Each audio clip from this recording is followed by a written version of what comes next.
First, I did not see agriculture as a way of living because I never thought it would be income generating as such. Two-time former Kabale MP Honorable Andrew Aja Baryayanga opens up about life after parliament and chicken farming. The time I was an MP, I would go to the farm, yes, once in a while.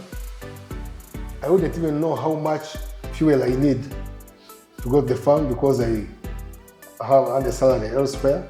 I wouldn't even look at how much money I pay to the workers. Every day, you will sell over 600 trays from one household. You find someone, one farmer, having over 1 million bahts, 1 million bahts. There are some things you do.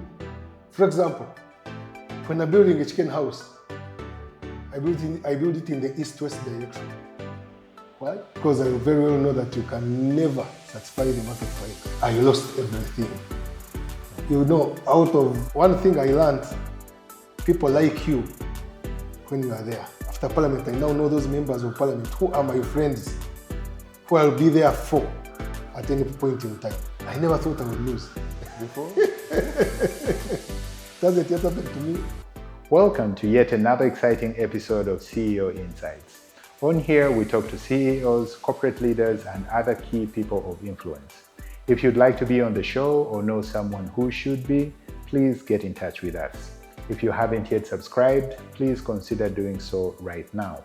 When you subscribe, you enable us to continue growing, which in turn enables us to continue attracting these intriguing guests. We release new episodes every Monday, but you can check out our community tab to see upcoming guests and set up a reminder. Please remember to leave a comment below and tell us about your experience watching the show.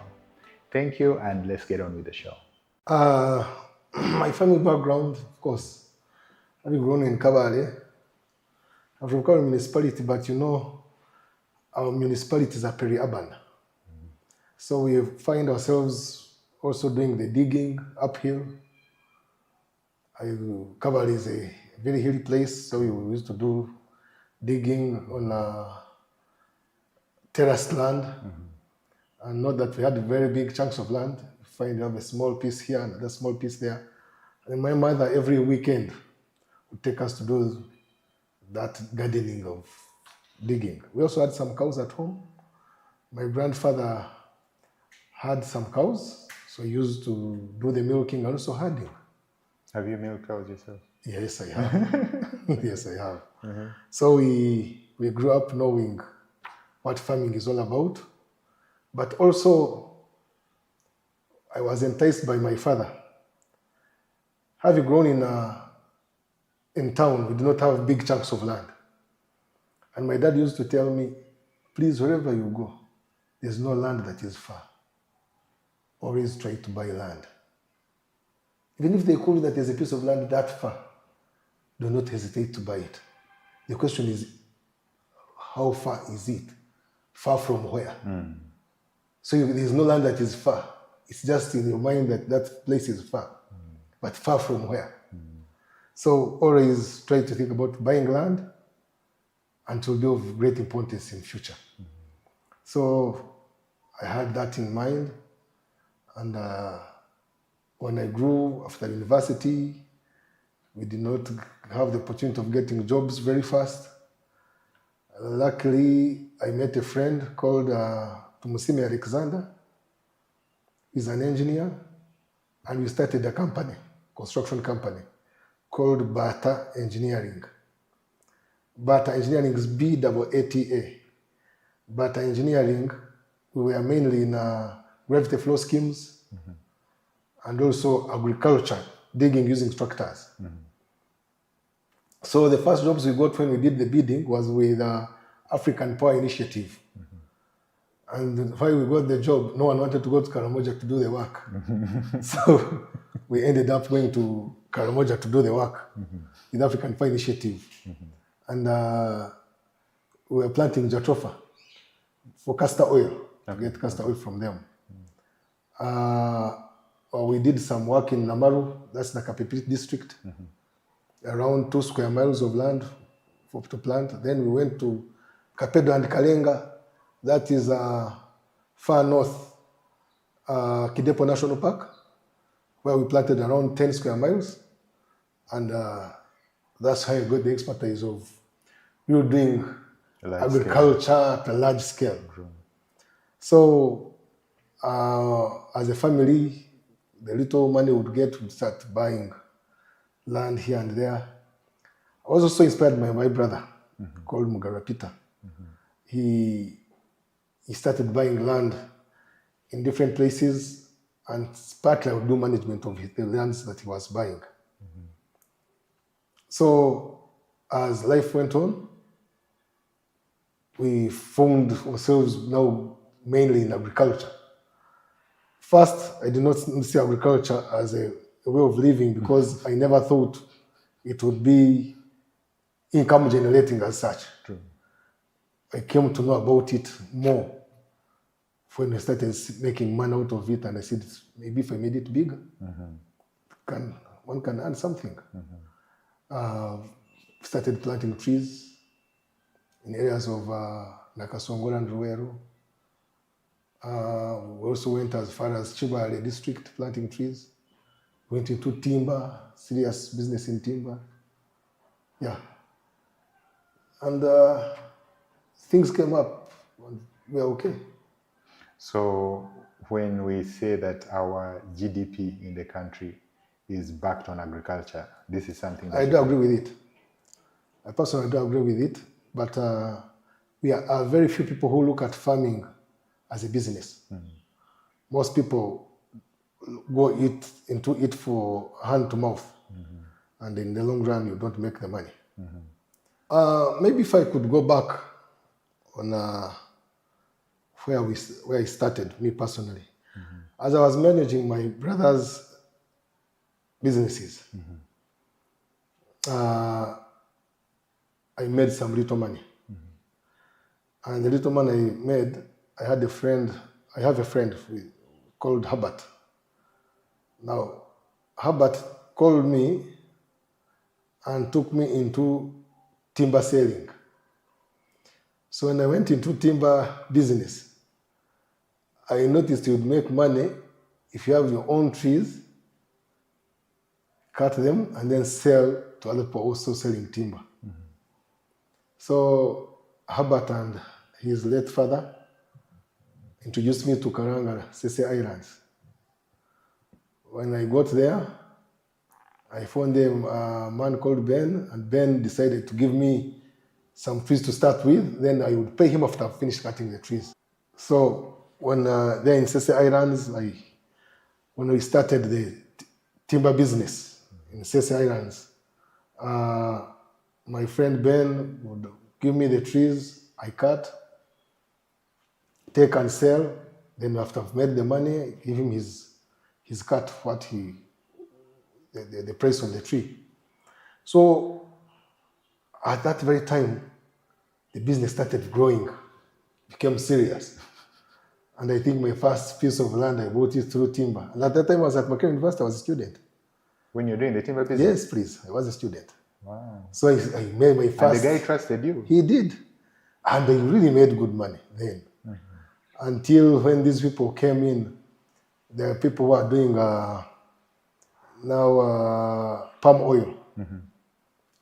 They sent us away from the trees, and being a student, you don't have much to complain about, and that's the end of the timber business back then. But it remained on my mind. To this day, I grow trees. And I still harvest and go and sell the timber. Whenever I harvest, I sell timber or sell them as poles. So that's also part of the agriculture that I have been in. And later, I found out that it can be done as a business, serious business. And people in Uganda look at agriculture, most of them look at it as hand to mouth. Others look at it, maybe yes, as a business, but because he's a certain manager elsewhere, or a director, or a commissioner, whatever name called, in another state enterprise, commission, authority in government, he does not go to check on his farm to see what goes on.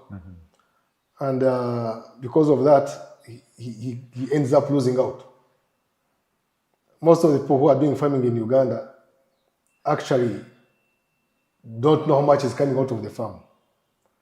It has happened to me before also. You have a certain job elsewhere, like the time I was an MP.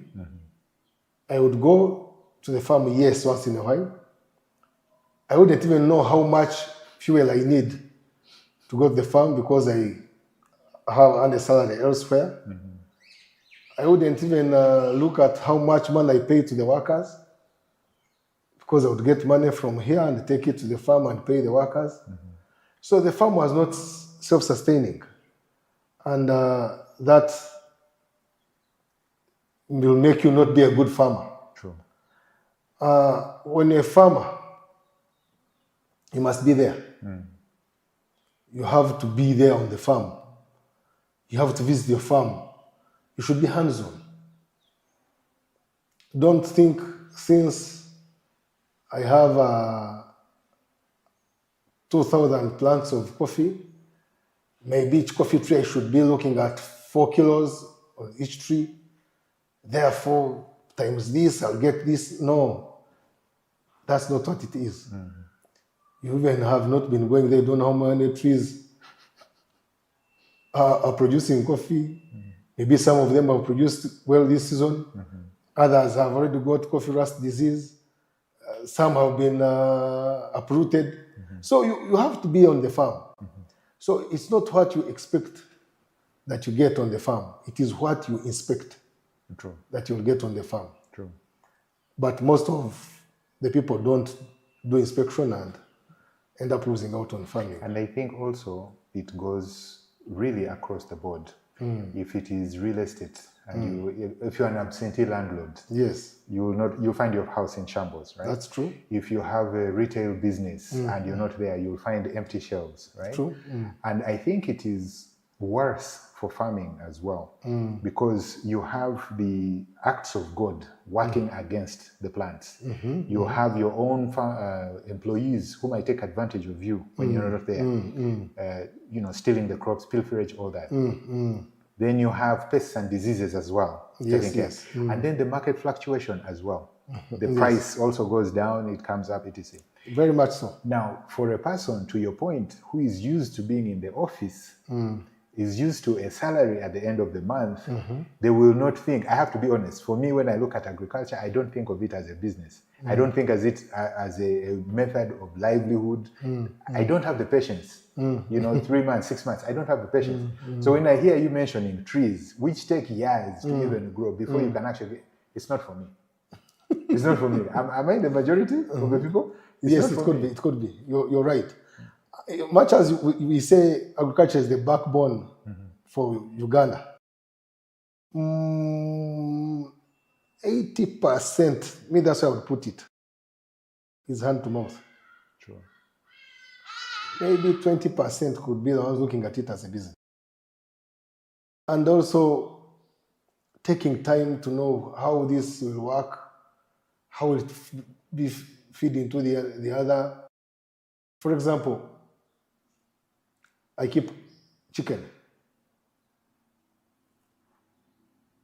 I first had not thought about chicken as serious business. But now I see it as my number one. Yes. Because I had made a dam. I put there solar panels to do irrigation. The shallow dam. Yes. Well, then I bought some solar panels for pump to put down a solar pump. I started piping water up to the tanks, 30,000 liters. I did pipe work in the whole garden of around 30 acres, doing drip irrigation and sprinkler irrigation. Then started planting coffee. Yes, coffee, it's now giving me something. I'm now earning something from it. But at first I had not thought about chicken until I started buying manure from the farmers in the neighborhood. You go to the store and keeping cattle, you buy some manure to put in your coffee. Then I said, by the way, if I got some chicken here, I could sell them. The excrete. If I grow them, I could sell them, and then I also get the manure to put in my. Then I noticed that the eggs had a lot of demand. I said with around 2,000 chicken, the demand for eggs was enormous. I said, oh, you mean this thing can really work? That's how I introduced another house of 20,000 birds. It gave me what I expected, because otherwise I put them in cages. And now, you can't believe it, at least every day, you will sell over 600 trays from one house of 20,000 birds. So 600 trays is not a small. No. And that's money every day. So you will always have income in your pocket. You're good to go. So I now see it as a serious business, chicken. We have even started other farms elsewhere, but you can never know unless you are there practically. True. You will never know how many birds have died if you're not there yourself, and what has killed them anyway. You will not know your egg production if you're not standing there. There's a time when I would find myself, I'm there on the farm, I'm getting around 500, 600 trays every day. Then you're off the farm, they tell you today you got 400. Another two, now they are 320. And so you. And then when you go, it goes back up. Again, it goes back up. Until I started getting the boys who are stealing my eggs, that I got to know, oh, you mean this is what has been happening? So you send them away, then you see things stabilize. Then you later on see the birds, it's not about the stealing this time, but the feeding. You tell them that every day there must be in each house of birds, because a house of 20,000 birds, you're looking at around 2.5, 2.6 tons of food. Now, they are lazy to prepare the food. Or they put in food, but the mixture is not enough. For birds, it's what you give them that they will give you. If you don't give them enough... Garbage in, garbage out. Exactly. Garbage in, garbage out. If you don't give them enough, then no, you have a problem. So if you're not there all the time, you're not getting anything from them. Now, the way I came to understand that chicken is the in thing. You find I was a member of parliament. I traveled. I went to Netherlands. I went to Israel. I went to Brazil, down to Peru.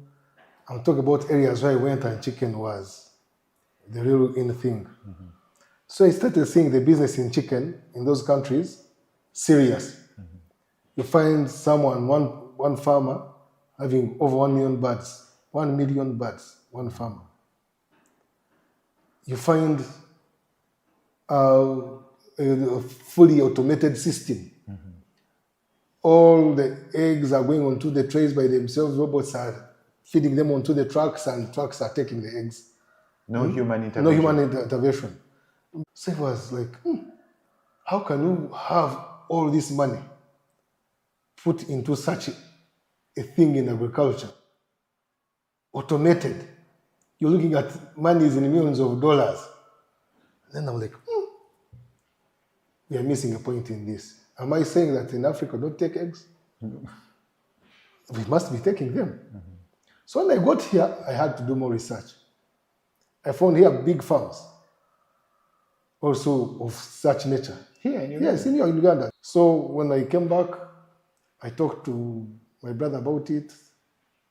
He also had seen it, because he also used to travel a lot.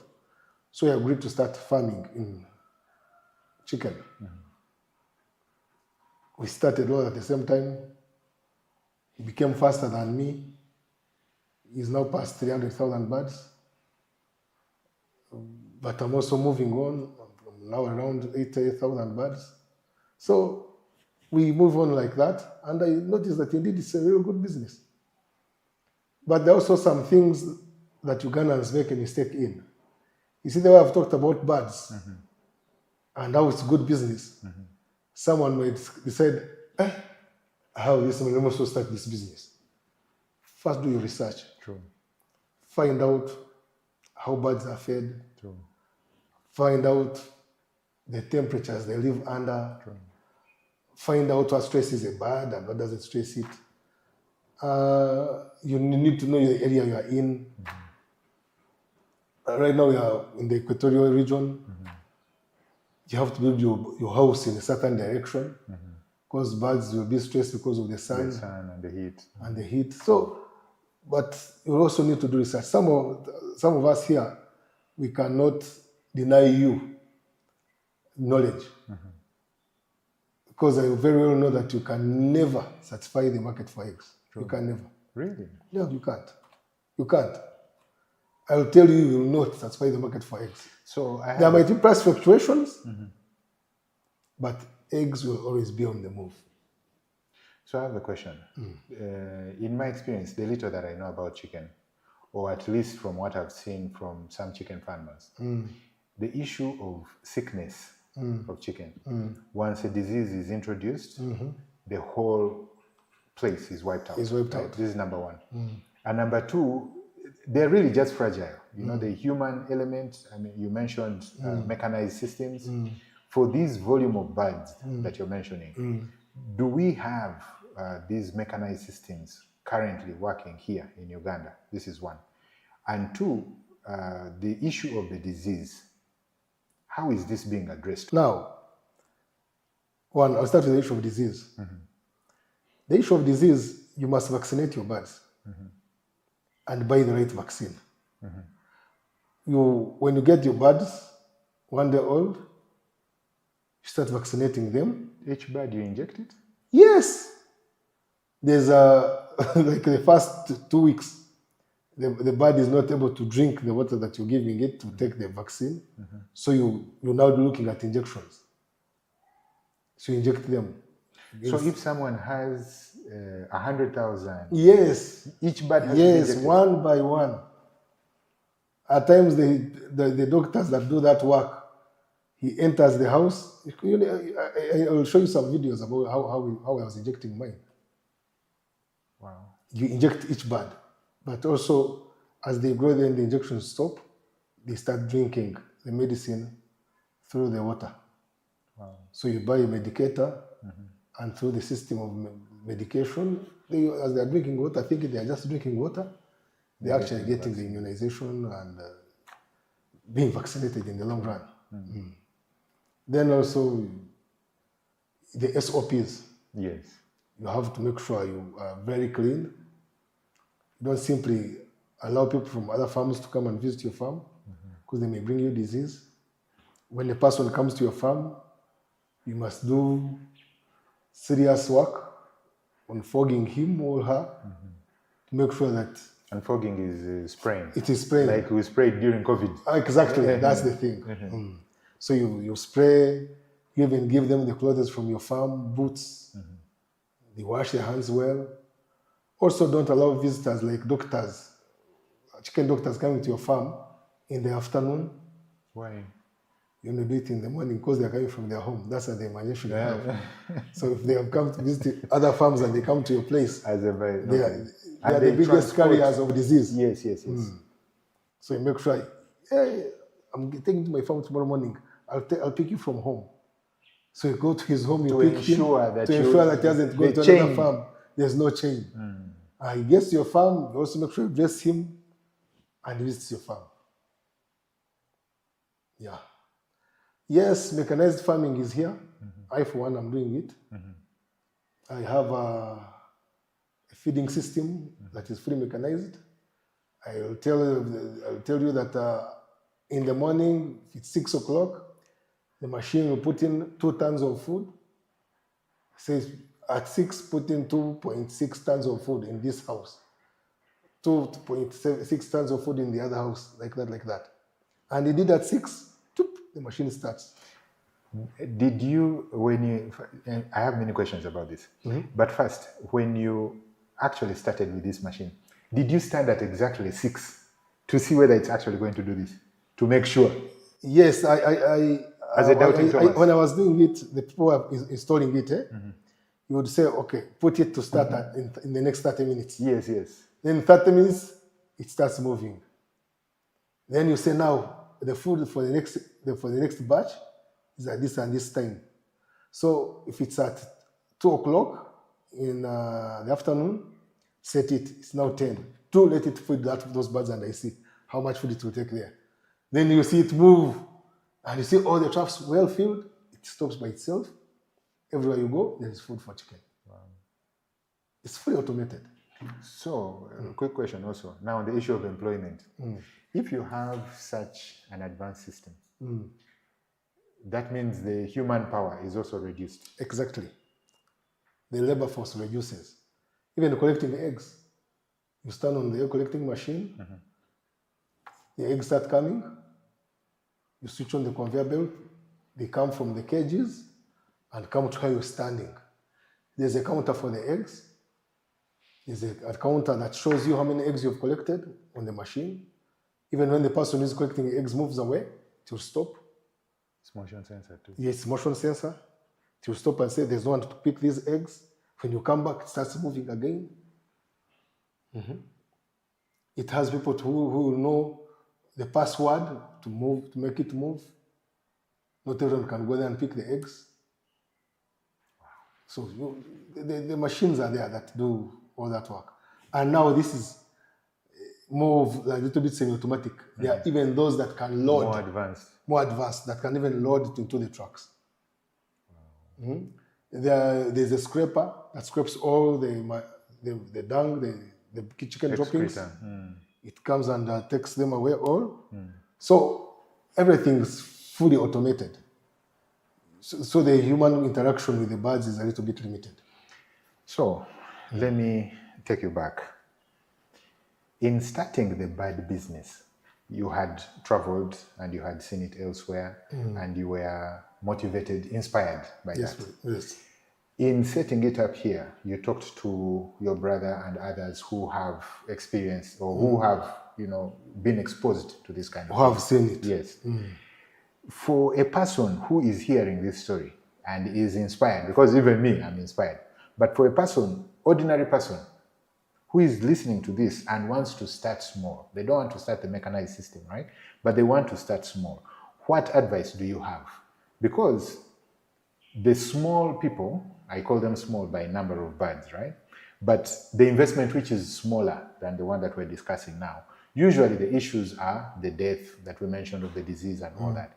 But if someone is able to come up with a small, starting investment, what baby steps can they take? One thing I have to advise, if you're to start a chicken business, one, start with 1 day olds. Start it yourself. Get that 1 day old chick, have it. Then look at the chart of vaccination.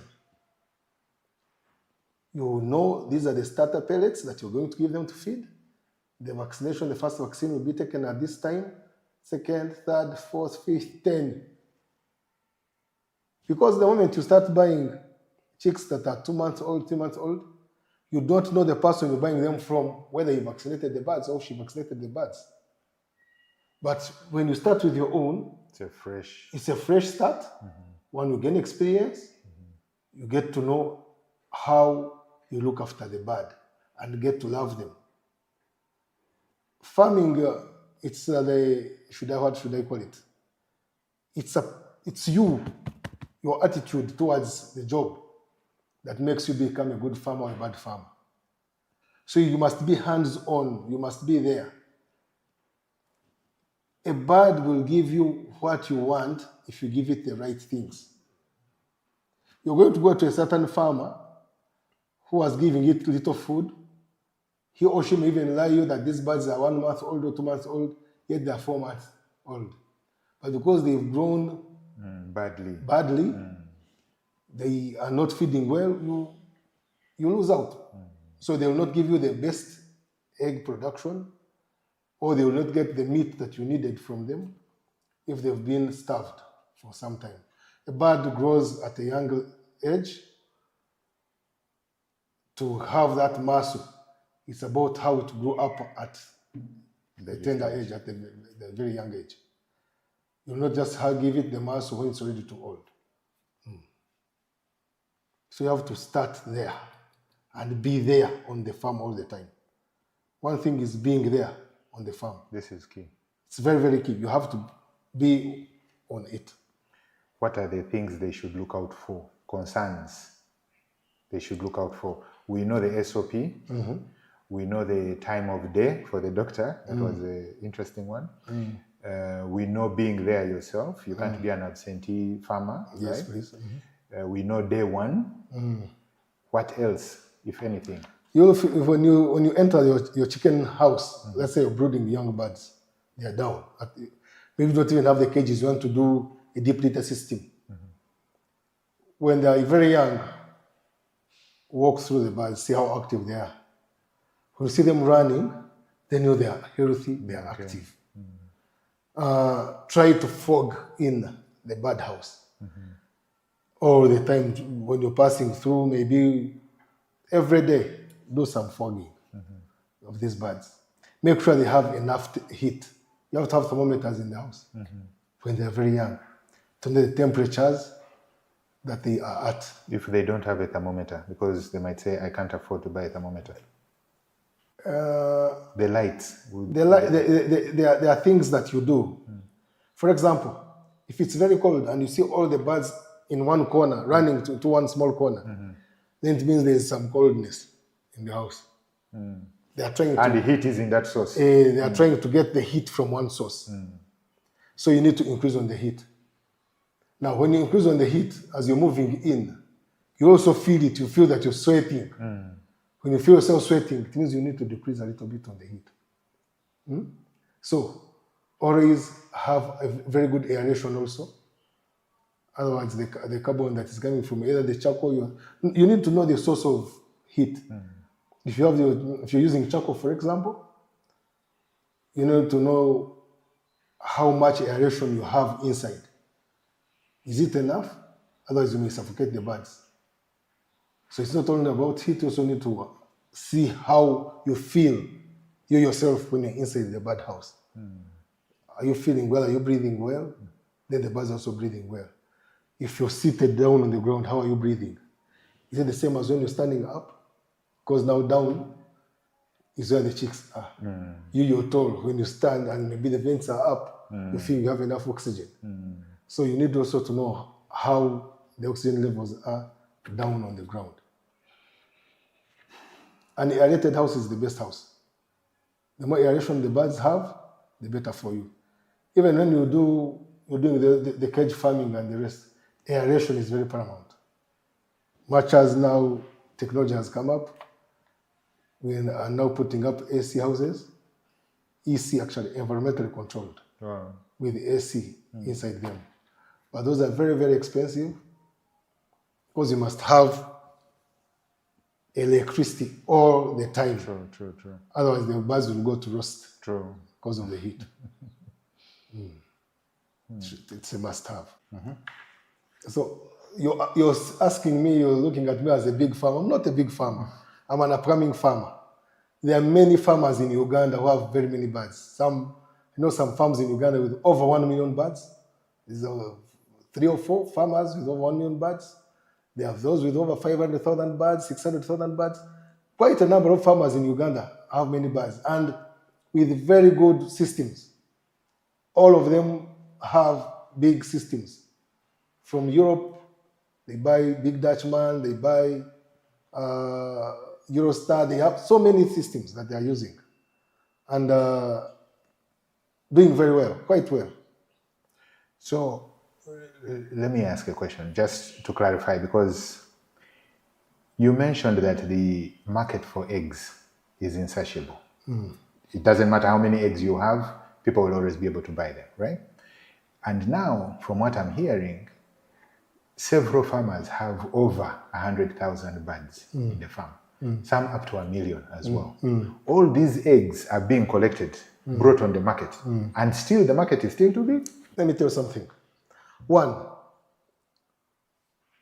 when you have very few birds, few I mean 2,000, 1,000 birds, you actually don't have the market for eggs. you suffer with looking for market for eggs because people don't know you. But when you get to tens of thousands of birds, people rush, they come running to you, please give me. I for one, the money for next week, I've already taken it.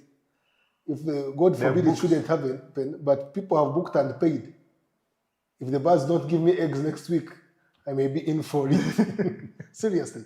But what I have to say, you can never exhaust the market for birds. In East Africa, Uganda is number one in egg production.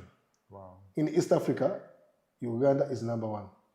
That's why we export eggs to Congo, Zaire, South Sudan, the Upper Sudan, Kenya, even Tanzania, even Rwanda. We export eggs there. I, for one, I don't take there my eggs. But people who come to buy from me tell me that's why they take their eggs. When you come to this side of Ovino and Baraka Market, that's the main egg center in Uganda. You will find traders and trainers packing eggs and ready to go for export. So you can never exhaust the market for eggs here in Uganda. It is serious.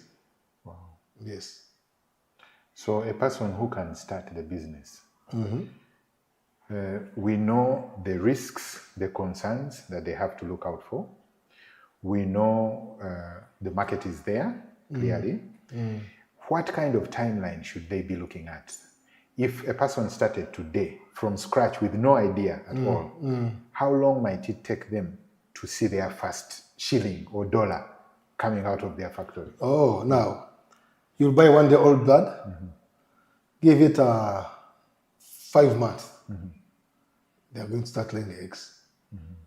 Please do not start chicken business, a chicken house, or buy chicks if you don't have enough money to feed them. You'll run mad. These birds can eat. Don't look at the chicken as one small bird. One bird like this takes between 110 and 120 grams per day. Wow. 110 and 120 grams per day. Me, I calculate a gram as a shilling. Right. 1 gram, 1 shilling. Let's say like that, something like that. So if you're having a bird that's taking 120 shillings every day, what happens when you have 10,000 birds? How much money do you need to feed them every day? You start it as a joke. It's a 1 day old chick. It is only taking 5 grams. 1 week, 10 grams, 15 grams. 1 month, 50 grams, 80 grams. At 3 months, you'll feel the way bird eats. I have a friend who nearly gave them some sorghum to eat, my fellow Muchiga. Why sorghum? Because he didn't have food for them. For the birds. I was like, you know what? Let me get this sorghum and give these birds because things are serious now. So it is very important to start that business when you have money, feed the birds, calculate it very well, have it. Once they start laying, they look after themselves and they also look after you. Yes, I'm very sure about that. So 5 months, they start laying eggs. Yes. At 7 months, they are at peak. They start now at peaking. They're now at peak of laying eggs. Normally, the real peak is at 9 months. They peak, they very peak. 9 months, 10 months. A bird will give you eggs up to when it's around 100 weeks, which is around 2 years old. It is giving you an egg every day. So at 90%. Every day? Yes. So it is clearly a golden egg laying goose. Yes, it is. It is. They'll give you, if you're giving it the right food and the right conditions, it's good to go. Wow. Yes. There's a certain batch that I had. It came to 100 weeks. It should have been of laying them. I saw them still laying. I'm like, why should I sell this batch? Let me milk it some more. Let me milk it some more. Out when it was around 115 weeks. That's when they said, let me off lay. Otherwise, they're still giving me eggs. So, okay. 7 months is the peak, the prime for them. Yes. So, this person who has started, he has a small farm. less than 1,000 birds. This is the average, let's say. But previously we have said that the market they are too small to be observed in the bigger market. So what are these people going to do? Are they going to go to a supermarket? They are going to sell eggs the way people who we sell eggs to also sell them. If you went outside here this time, let me look at Kampala here where we are. You'll find people on the roadside with trays of eggs. True. Those are not farmers. Those people are buying from farmers. They're middlemen. They're middlemen. They are selling eggs. I don't have a chicken farm in Kampala. Yes, there's a chicken farm here in Mukono. True. But I also have a chicken farm in Kasanda, which is after Mityana, which is over 100 kilometers from Kampala. Now, someone may ask, do people in the villages take eggs? Yes, please, they do. Because the 20,000 birds I have in Kasanda, every day 600 trays are there, and every day they are gone. And I'm not the only one who has birds there. We have other people in the neighborhood who also have birds. And they are doing well. Is there because you mentioned weather, temperature and all that. Yes. Is there a specific reason why that is in that area, that location for the birds? Because if it is in that Kasanda place, after Mityana, and there are other people in the area, is it like, like when you're growing trees, for example? Not exactly.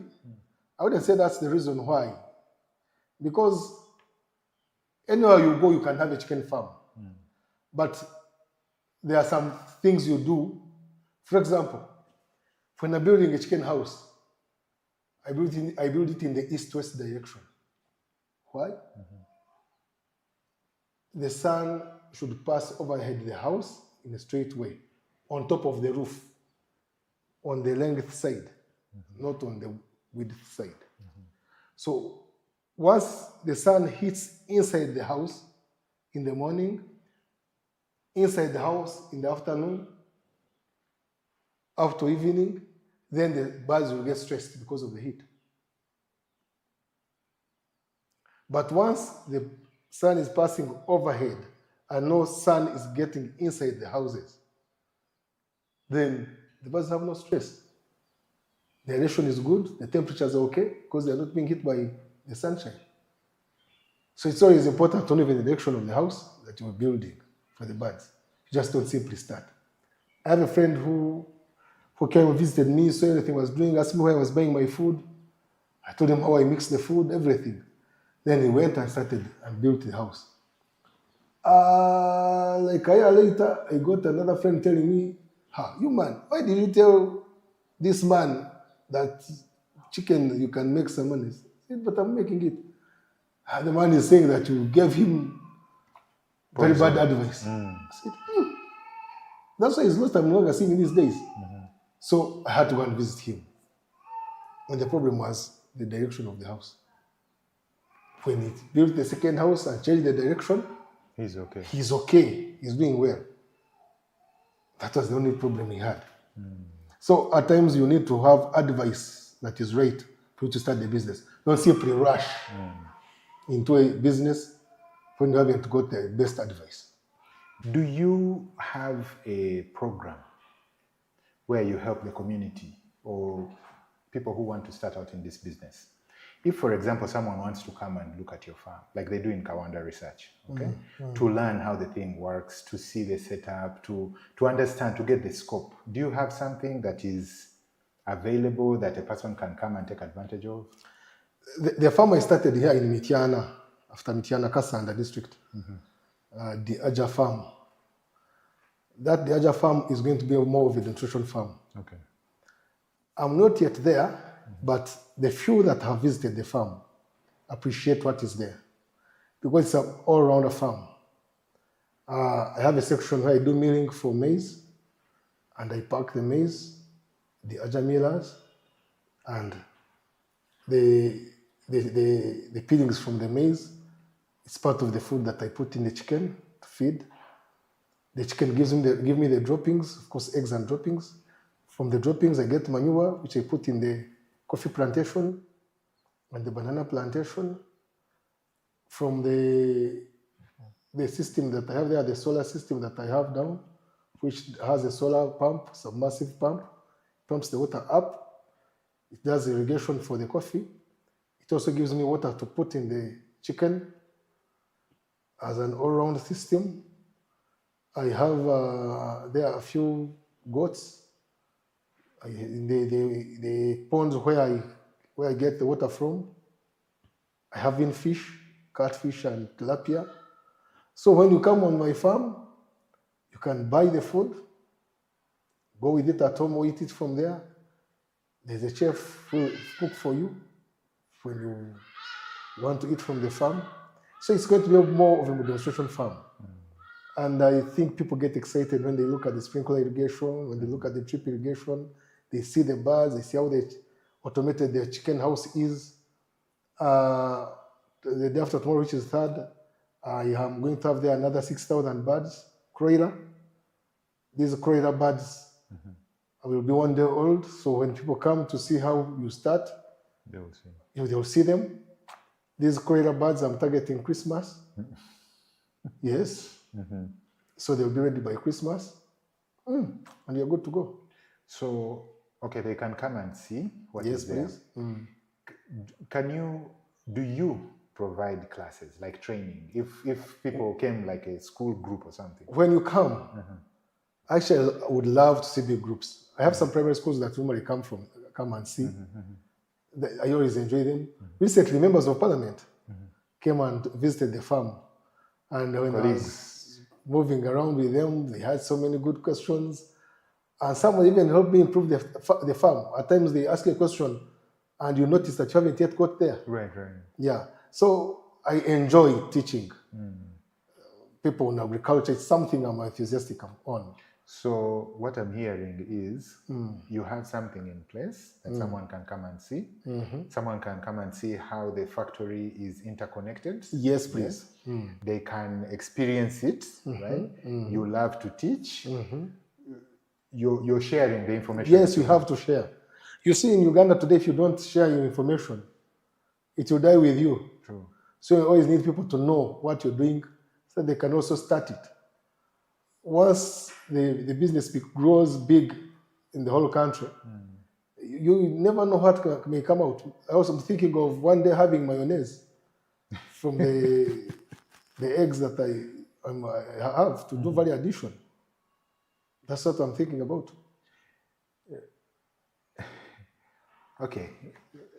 I'm intrigued because when I hear the business mind that you're using right now, in my mind, I'm asking myself, if he has had this business and is doing this business like this, why was he in parliament?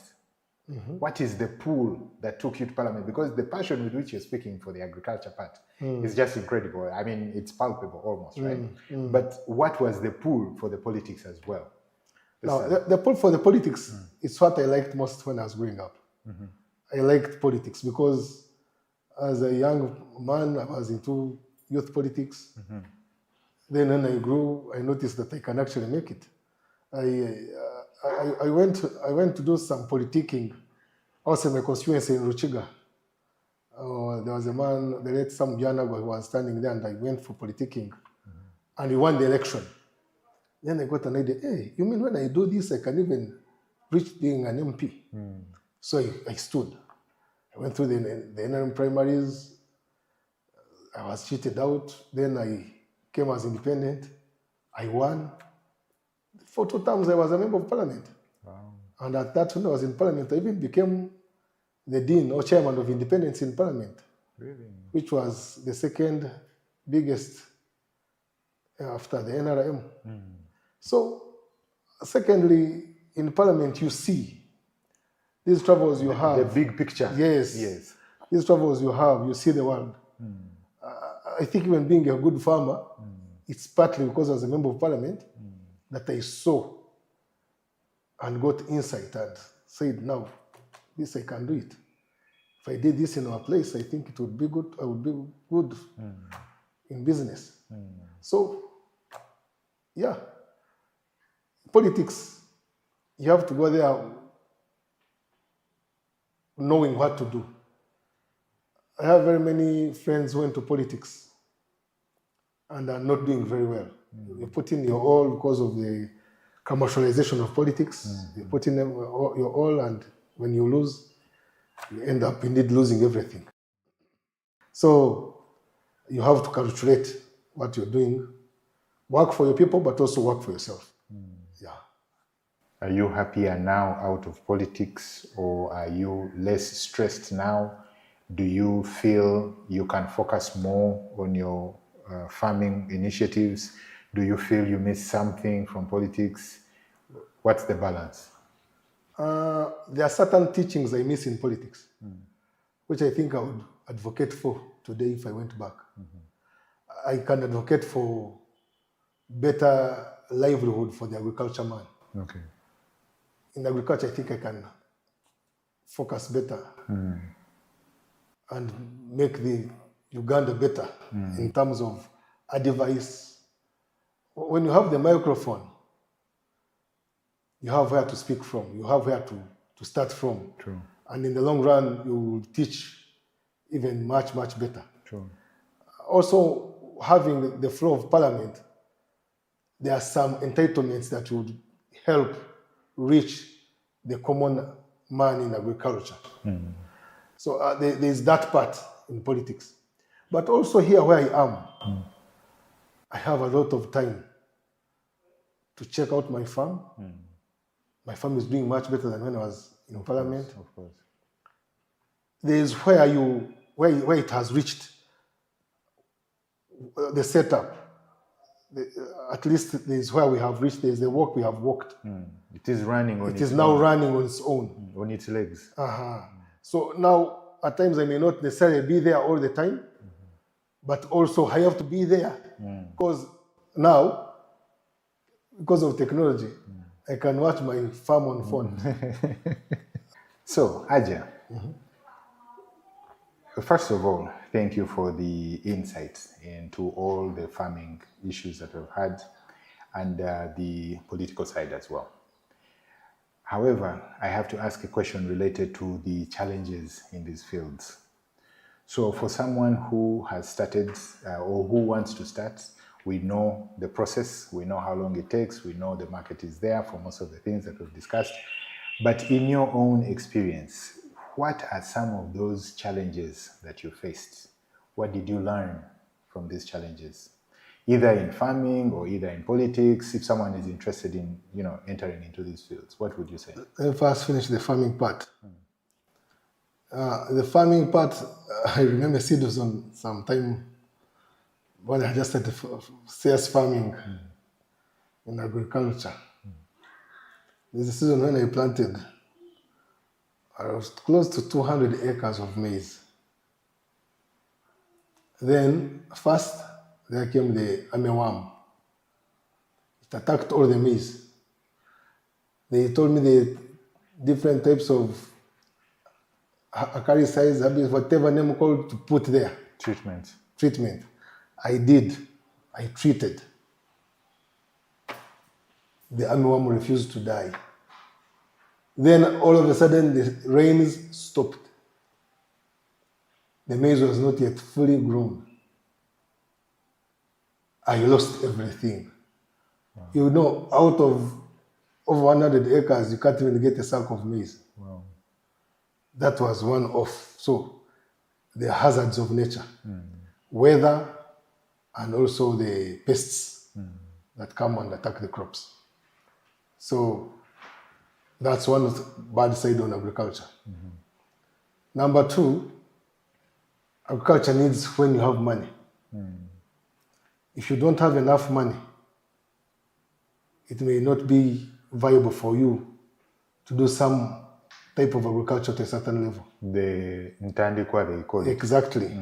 So you may be able to have the money to buy the birds, but you have the money to look after the birds until they start giving you something. And if you can't look after them very well, it means you have not vaccinated them because that's money. They're not feeding well, and therefore they'll not give you a very good output. Then the price fluctuations. There's a time when we had COVID-19. A tray of eggs went down to 5,000 shillings. What is it normally? The lowest it goes is 10,000. Okay. But really, 5,000 was below the belt. True. And even getting the clients, schools had closed. Yes. People would fear even to go to hospitals. True. No moving around. No moving around. So you even can't get food for the chicken. So we lost a lot of money at the time of COVID-19. Even the market for the birds was low. You cannot say that let me sell them off as off layers. In the market, who is going there to buy the bird? Very few people were allowed to move and go to the markets. So those are some of the big effects that can happen in agriculture, and you can't help it. Then theft. There's a time when I think that is 3 years back, 2000 or 2001. They went to a farm. It was around 2nd June, because you noticed they had stolen the birds on 3rd June. So over 4,000 birds were stolen. They came, they parked a truck and put in those birds. It was in Mukono. We tried to look for the trucks and the street cameras. We couldn't even get the number plate of the truck, but we saw the truck. But they were stolen. And we believe they were taken to Namugongo, where the Mother's Day celebrations were taking place. But those are some of the things that happen. Then disease. Disease can come and attack you. There is a period, even up to now I don't know the name of the disease, but I took some of the dead birds to Makerere University to do research, to do post-mortem and know what killed this bird. I also took some of other birds in Entebbe. They kind of advised me on a certain particular type of medicine. This disease was attacking the respiratory system. For me, I was calling it COVID-19 for chicken. All right. So it was attacking the respiratory system. And the birds were dying in large numbers. We find in one house every day, there's a time when we are losing 300, 320. This kind of research can be done? Yes, they are doing that kind of research. Now, when we did the research, they advised us on the medicine to give the birds. We gave the birds the medicine, but they did not heal. So the best doctor on a farm is the owner of the birds. So what did I do? I had to get the medicines that are local. I got soot, ash from Esigiri. We got hot pepper, aloe vera, and marijuana, the green marijuana. I boiled it in water, left the water to cool down. So we had to first make the birds thirsty, so we had to first close the water that they were drinking in the cages. Then at the end, when they became very thirsty, we opened for the water with that medicine that we had created in. This traditional medicine, I call it, the Yes, concoction, yes. is it common among other farmers? Do they use this as well? Is it something that is known? It was common back in the days in our local, the villages there, but we never used to put in all that. Actually, I forgot even put in this tobacco in that concoction. So, but when we did it, the birds started healing. Yet the medicines they had given us that are, what should I call them? Modern. The modern medication, it hadn't worked. Because we lost around over 2,000 birds. When we started giving it concoction, the death rate started coming down, then they healed. Then they started also laying slowly and then picked again and started laying very well. So at times you have to do things the hard way when things are failed on one side. Yeah.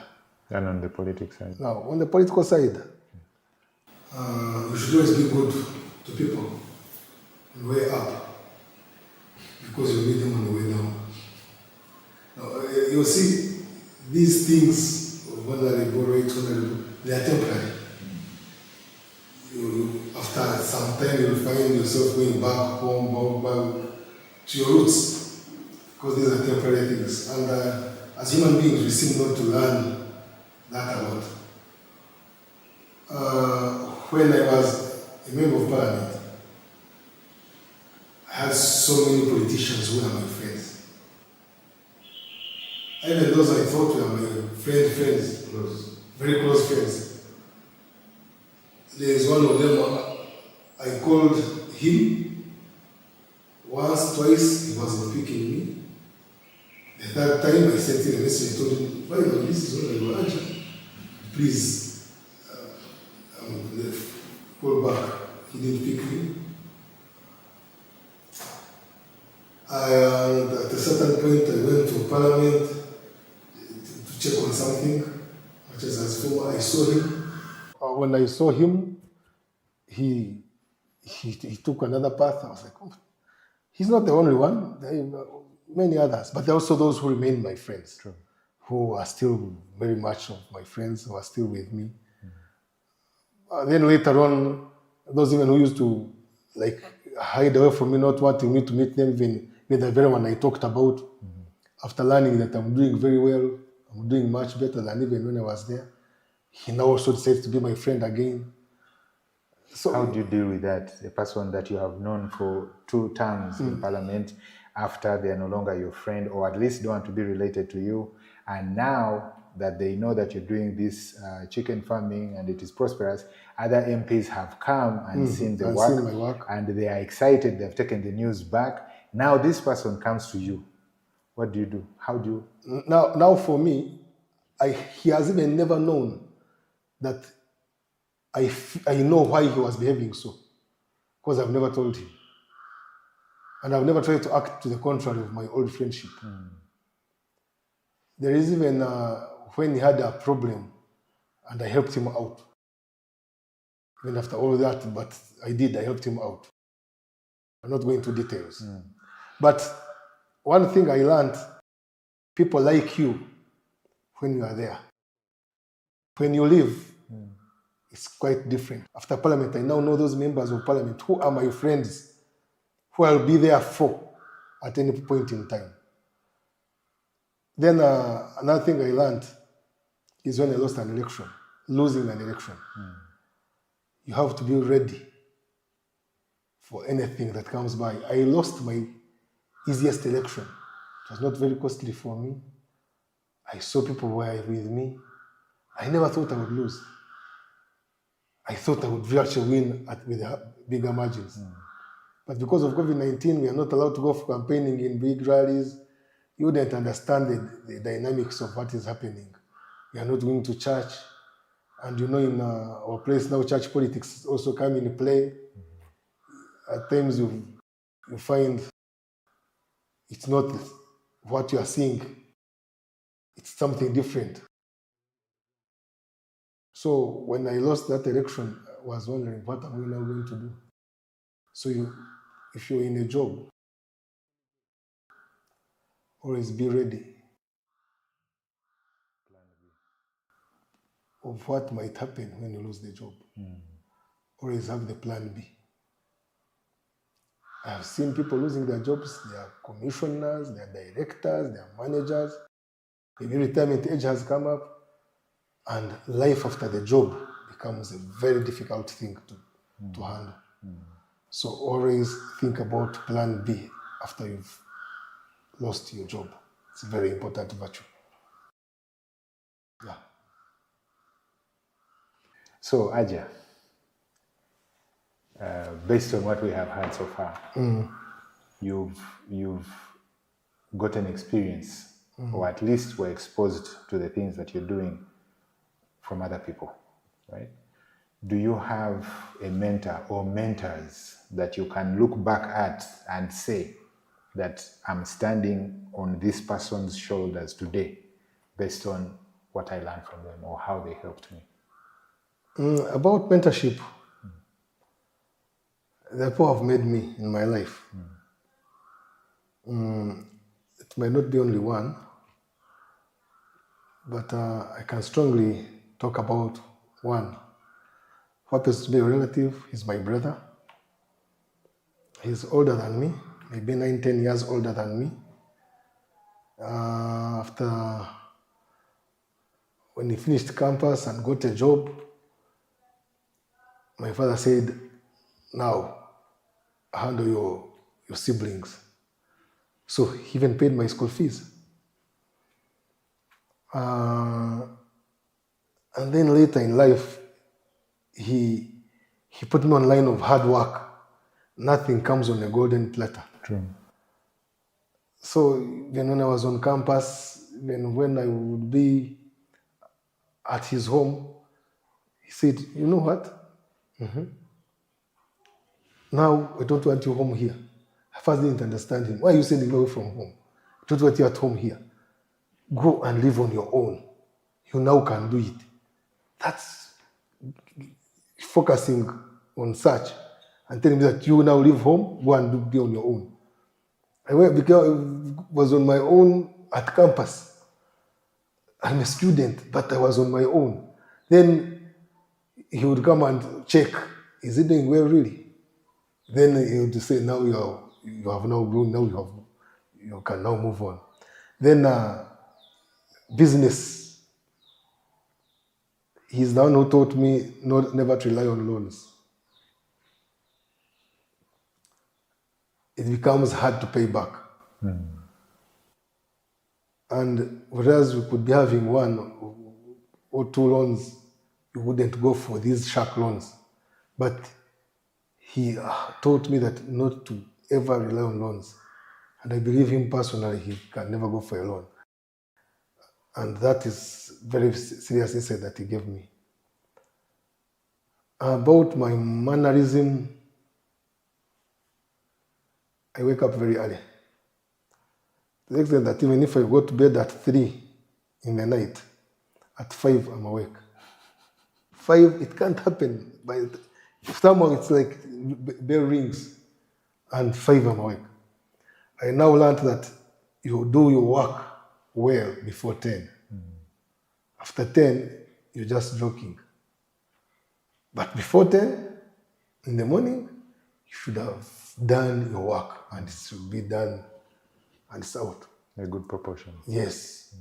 Otherwise, before 10, or after 10, you get so many friends coming to see you.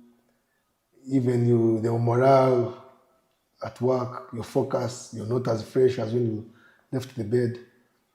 So that's one character that I think has helped me a lot in doing my works.